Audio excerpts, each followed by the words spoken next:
Hey guys, and welcome to a brand new video to the channel. So in this video, I'm going to go over a money making method which is going to be nice, AFK, and if you still have your porter charge is going to benefit from that massively.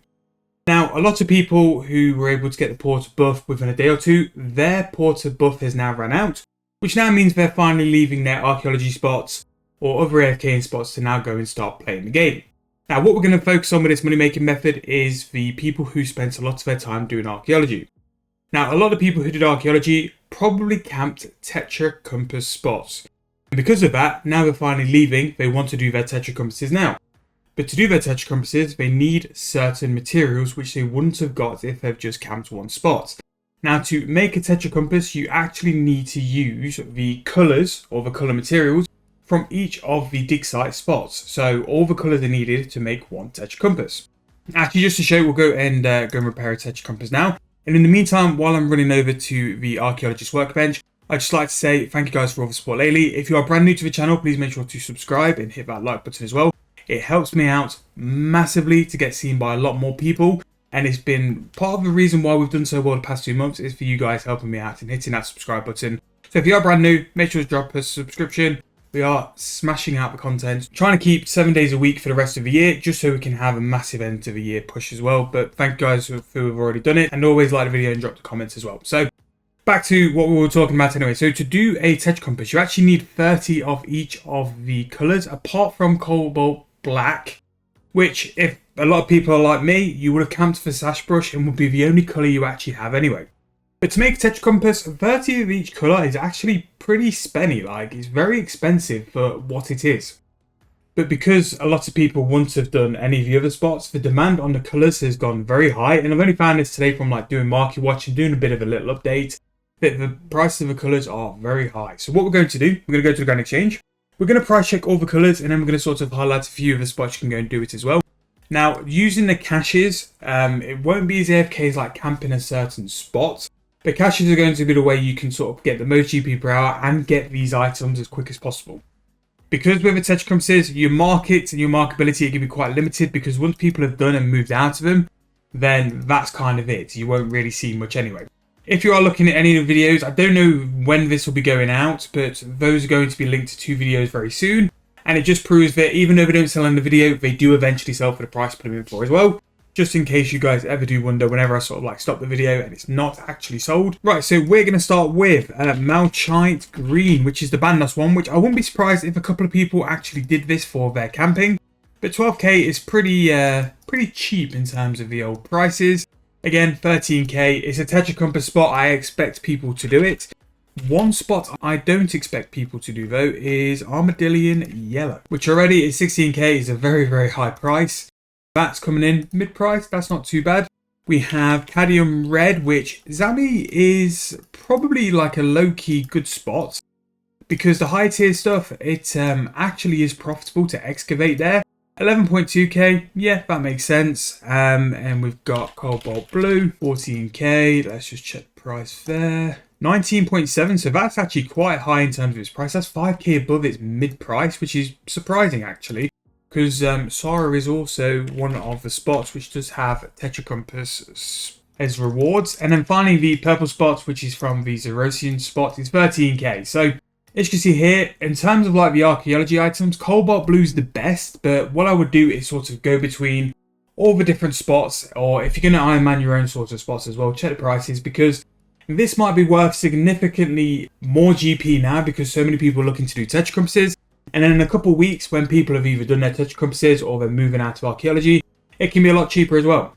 Now, you can benefit from this from a couple of ways. You can do Cis Soil and you will get some of the colours as a reward. But the problem is, because you're doing Cis Soil, you're going to get all of the materials from that certain soil. So the chances you're going to get the colours is reduced, and some of the other materials might not sell for as much GP as the others.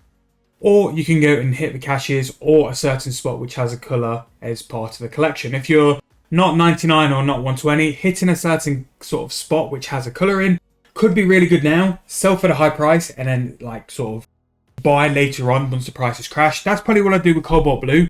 Find a decent spot at Sara which has Cobalt Blue as part of the sort of loot from that spot. Stock up, AFK away, and then once you've hit to a point where like you're ready to sell for the highest price, and in a couple of weeks when it drops back to its normal price, then sell from there.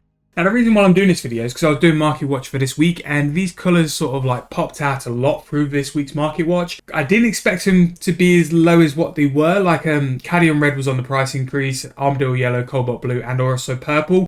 The only one which weren't there was actually malachite green. In my opinion, cadmium red's quite cheap. If you're looking to do tetracompasses, they could definitely be worth picking up now. But the other way to do it is to go and hit caches. Now caches are very concentrated spots where you can go after a certain material, and they have various different spots as well. So for cobalt blue, you've only really got 2 spots to go at. One is in God Wars. It's in the Domin's excavation site. So I'm just going to wear the Shard of Zaros. So we'll go and visit to God Wars now. I'm going to go teleport out of war because it's the quickest way to get there. And the only other spot as well is the Everlight site. So there's only 2 spots to actually do caches for something like the cobalt. And to be fair, I don't think there's like absolutely loads of spots to do all the colours, which is why it can be quite limiting, and sometimes as well it can spike quite a lot, the colour prices especially, because there's not enough of the game if like significant demand comes on things for tetracompasses, or just for actual spots like some of the artifacts which require like the colours.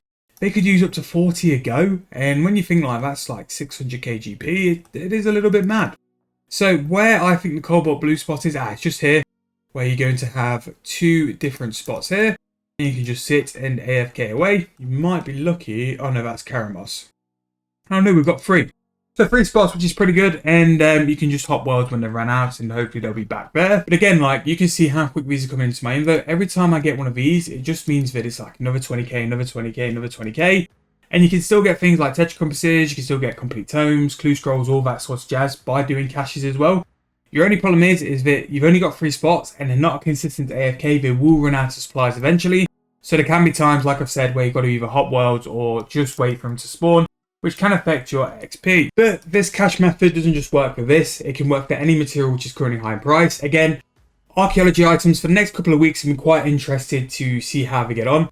I think that it's going to be very concentrated at certain spots. I don't think there's going to be a lot of variety in materials. So I think some things are going to go incredibly cheap. I think like dragon metal, or all of the archaeology items in the Demonheim Sashbrush spots, they're going to go very cheap because there's been a lot of people at those spots hoping for Sashbrush pieces. I think things like Saradomin sets, Sami sets, Bandol sets, there's going to be certain items in those sets which are going to go very high because they weren't included in the spots where people get the artifacts for, and the artifacts need those materials. So that's definitely something to keep an eye out on the prices.